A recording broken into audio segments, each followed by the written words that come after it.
Hey friends, Peggy Hall back with you. This is a premiere live stream for you for Thursday, July 14th, 2022. Yesterday we talked about how comparing yourself to others can hold you back and how it can lead you into potentially envy and jealousy and despair. So I wanted to do a couple of things today. First of all, before I forget, I actually want to share with you a lovely the contents of a lovely goodie bag that I got from a lovely healthy American, Jerry Betancourt. Jerry, I appreciate you so much. Jerry sends me goodies from time to time, and I feel her motherly love. Her son attends our beach church, which is the first Sunday of every month in San Clemente.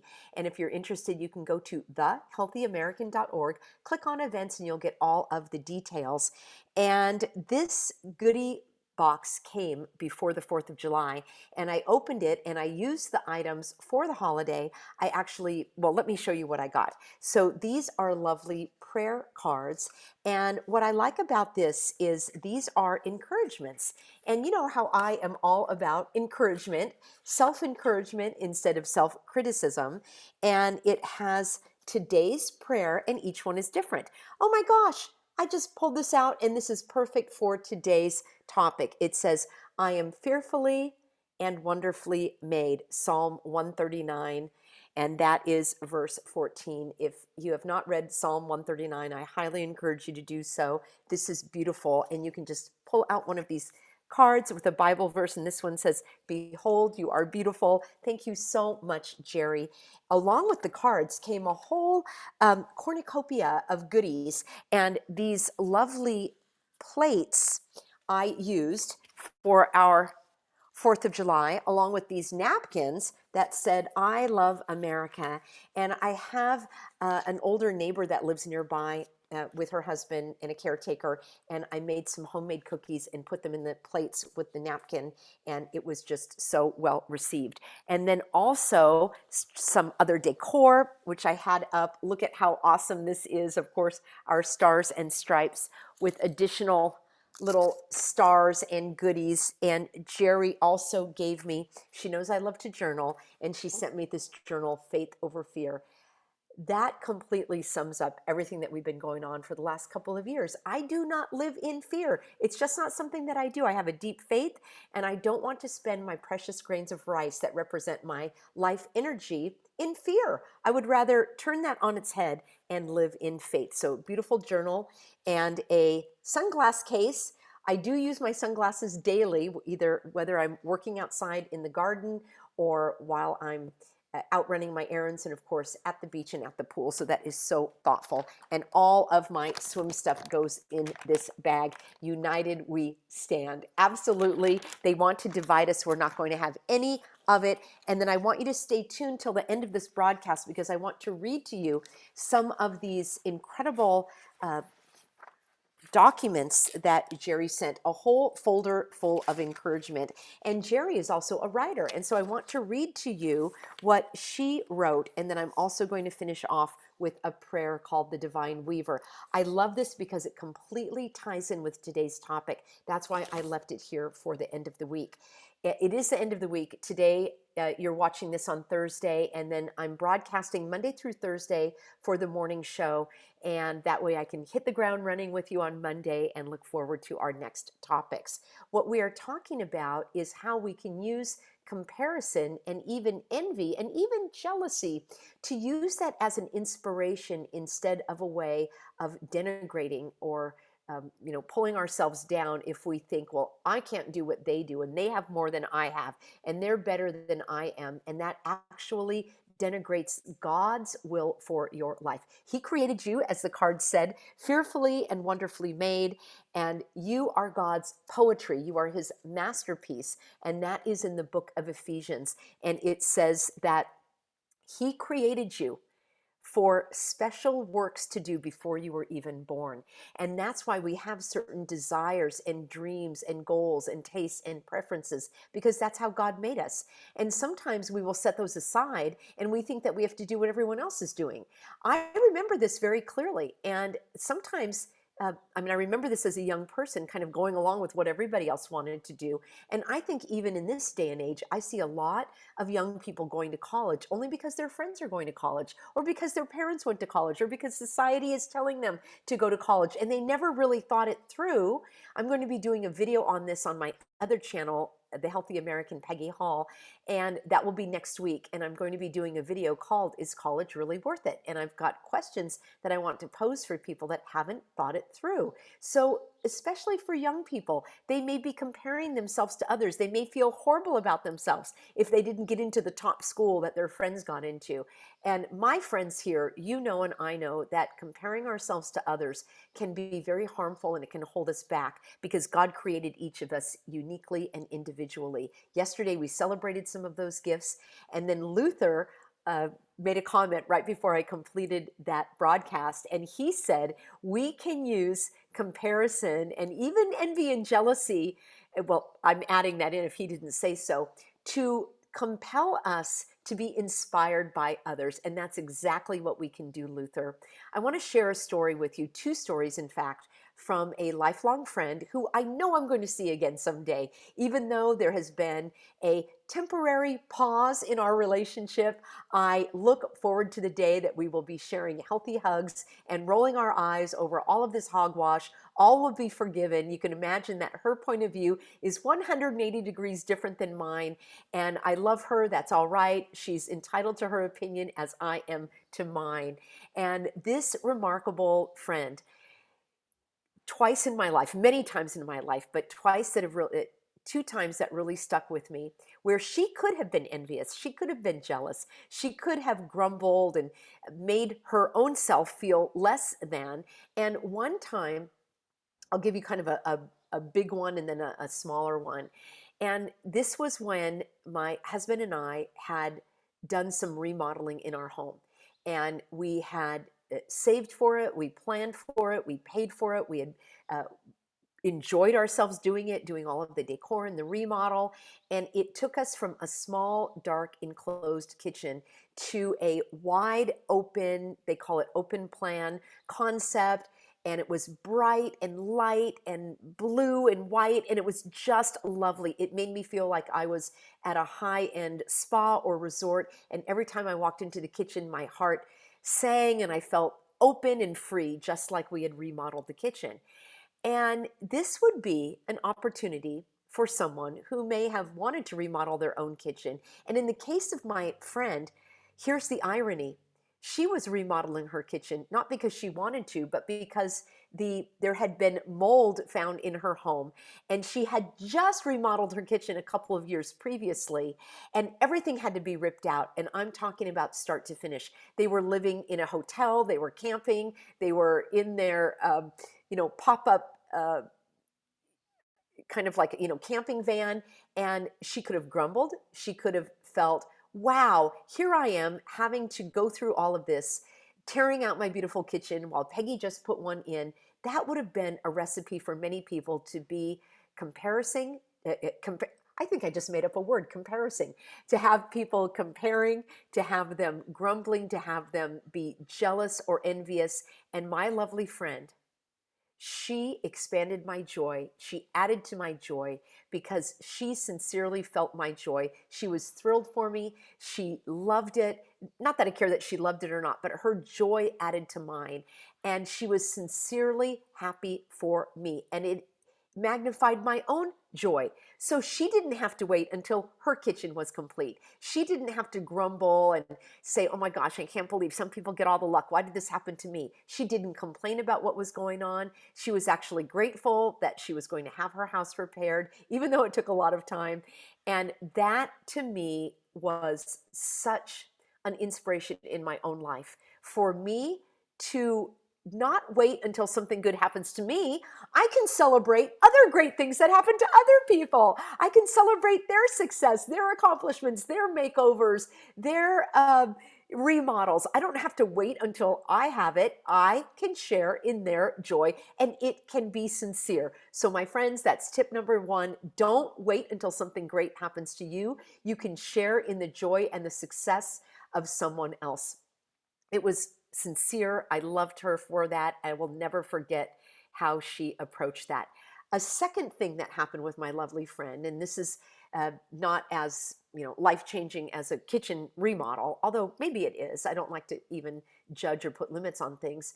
But and again, this is something where the two of us had some similarities. We met each other when we were competitive swimmers at about the age of 9. So we have, as I say, we've been lifelong friends. And she was actually a faster swimmer than I was, but it didn't matter to me because we were best friends. We enjoyed the workouts. We enjoyed going to the swim meets, the travel, and all of that for many years of our life. And then later, as we became adults, we still have been, as I say, up until the last couple of years, we've been very close. Our lives have taken on different paths. I mean, I did a lot of travel. I was a career woman. She was a stay-at-home mom. And it didn't matter because we still had that bond of love and friendship. So one of the things that we have in common is swimming. And as an adult, she and recently was teaching swim lessons to little kids in the neighborhood. And she loved it. And she's a great teacher. And I was teaching swim lessons at request of others, mainly those that were older that had a lifelong fear of the water, and I would help them be comfortable in the water. So we both had that going on. Then I became certified as a water fitness exercise instructor because I love it. It was my community service. It was a way that I got a workout. Being in the water, swimming is kind of a non-negotiable for me. I absolutely love it, which is why it was such a hardship over the last couple of years when all the pools were closed, but I found another way. There's always another way, and I'm going to find it.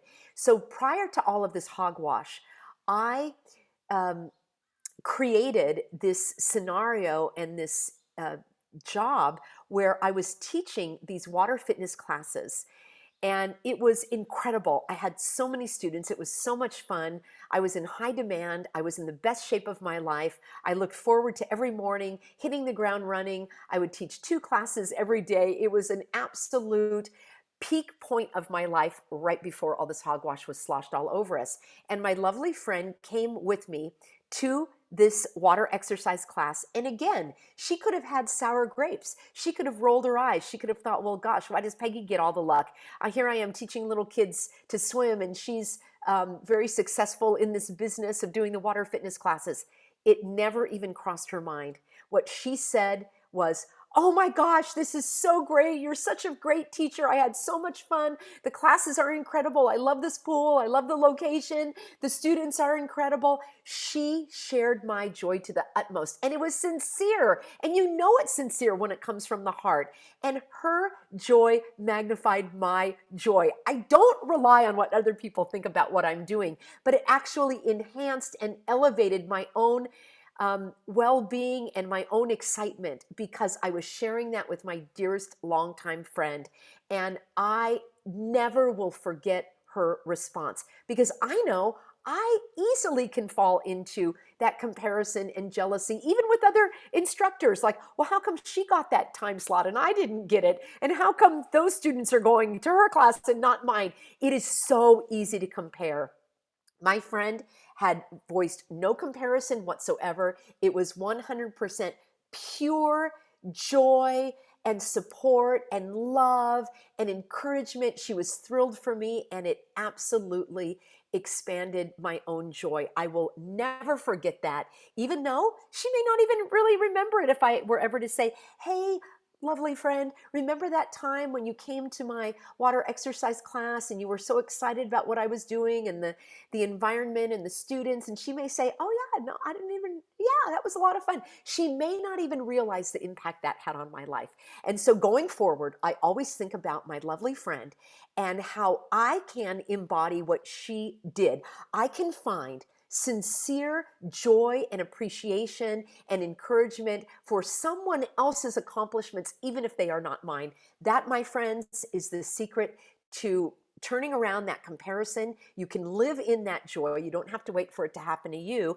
And if you are seeing someone with success or attributes or characteristics or possessions that you're like, wow, I really would like that. I would like to live in the Bahamas and run retreats in the summer. Let that inspire you, because I know someone that does live in the Bahamas and runs retreats in the summer.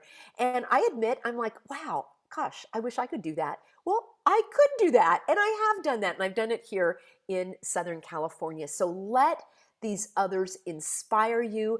Let what they're doing be evidence that so many things are possible. And don't worry about comparing yourself to others. You are unique. And I want to leave off with this incredible piece of writing that Jerry Betancourt sent me, and then I'll give you a divine prayer. And I'm not going to read the entire thing. It's so lovely, but there are a couple of things that jumped out at me that completely dovetail and support what we're talking about today. So the name of her writing is Perspectives. And I think I need to start doing a blog so that I can post these things on the blog. She says, as I look out toward the magnificent early morning sunrise, the sky shines brilliantly through the backdrop of trees. Each individual, unique shape adds its special portrait to the picturesque scene. You see, imagine if everything was uniform. It would look boring. Life would be boring. She says each individual unique shape adds its special portrait to the picturesque scene. And she goes on with some other things that happened to her that morning. And she says that a new day is unique, to be lived only once in a lifetime. In that day, God gives us new people to deal with, new awareness to what He is doing. Insight from God should lead us to trust Him moment by moment. Jerry, you are absolutely right. And then she says, He is the weaver, weaving dark threads along with the light threads of gold and silver. So we've all had dark times in our life. Threads of bright times commingle with those of dark as God weaves together time, circumstances, His plan, His purposes into our lives to create an eternal tapestry. I love that imagery. And then Jerry ends with Psalm 138, 8, which is, that is chapter 138, verse 8. The Lord will accomplish what concerns me. And then Psalm 33:15, He who fashions the heart can understand our heart. God knows what you're going through. And then my encouragement for some of you included the idea of who can I be in this hardship? Yes, I'm praying. For example, we have a lovely, one of our Living Swell encouragement community members here said that she is praying for the ailments to go away, and it's difficult to stay positive in these hard times, and that's so true, and my heart goes out to her. And then my encouragement is, who do you want to be in the hardship? Can you be one who still is cheerful even in the devastating times? Can you still find things to appreciate and focus on even in the midst of the hardship? So here I'm going to finish with this. And she said that this is taken from the song called The Weaver. It comes from Jeremiah 29:11, God's purpose for your life. So here we go. The Divine Weaver. My life is but a weaving between my Lord and me. I cannot choose the colors. He weaveth steadily. Oft times he weaveth sorrow, and I, in foolish pride, forget to see the upper, and I the underside. Not till the loom is silent and the shuffles cease to fly shall God unroll the canvas and reveal the reasons why. The dark threads are as needful in the skillful weaver's hand as the threads of gold and silver in the pattern he has planned.